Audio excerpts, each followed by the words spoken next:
Inclusion starts for us before the students even arrive at school.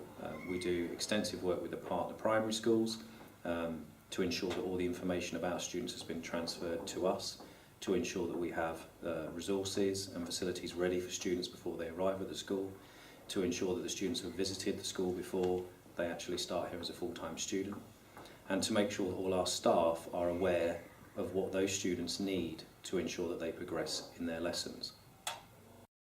So it's making sure that every student in every lesson is involved in the work, making sure that I'm aware of each individual's needs, and making sure that when I plan lessons I cater for every single need, whether it be to extend the higher ability and make sure there's open-ended questions for them, and supporting the lower ability as well, and then making sure obviously the middle ability they're able to access all the work so that every student can progress in the way that they should.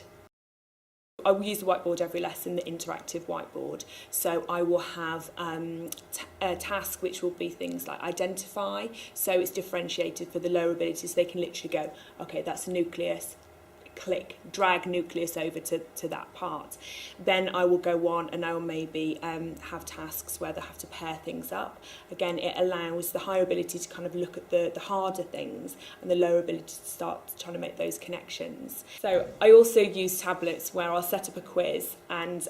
there's simple answers where they just have to kind of click multiple choice, which supports the lower ability, and then there's higher questions where they have to write out answers, and it gives them instant feedback, so they can say, great, I've got that one, or I haven't quite got that one, and then I will get a chart that kind of tells me who has and hasn't got things right, so I can go around and I can differentiate and say, look, I need to extend you guys and here's my question, or I need to support you guys there. So I differentiate in that way as well using the quiz. My expectation of the school is to ensure that every child, regardless of abilities, disabilities,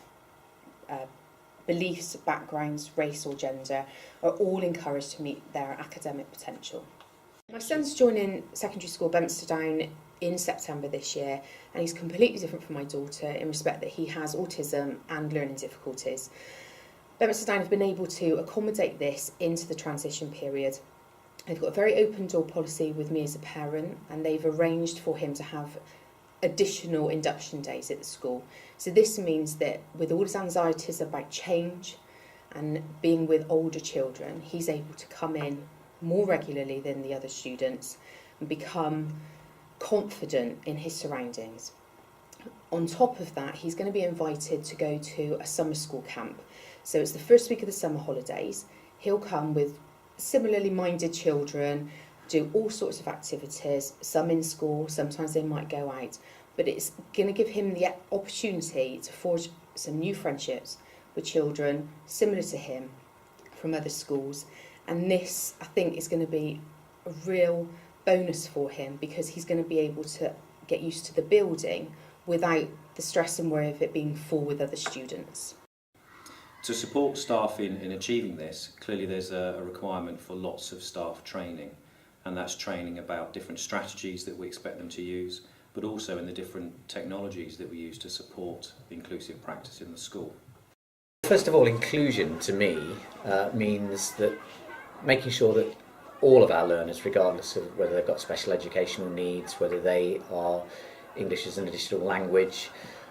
whether they're gifted and talented, in fact all the things in between as well are catered for.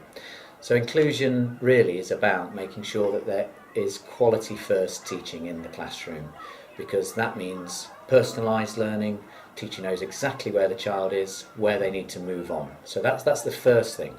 But we all know that children do have additional needs, so it's about using information from outside agencies, from primary school,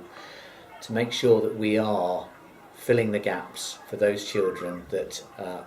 have additional needs over and above what other children would have. We have a number of interventions, and one of some of the short-term interventions is to take where the children are when they come from primary school up to secondary school, and if there are children for whom they're behind on their chronological reading age, then we make sure that they come into a room like this and have one-to-one reading recovery. We also have a phonics activity which is known as sound training for reading, which is also about not only reading age, but it's about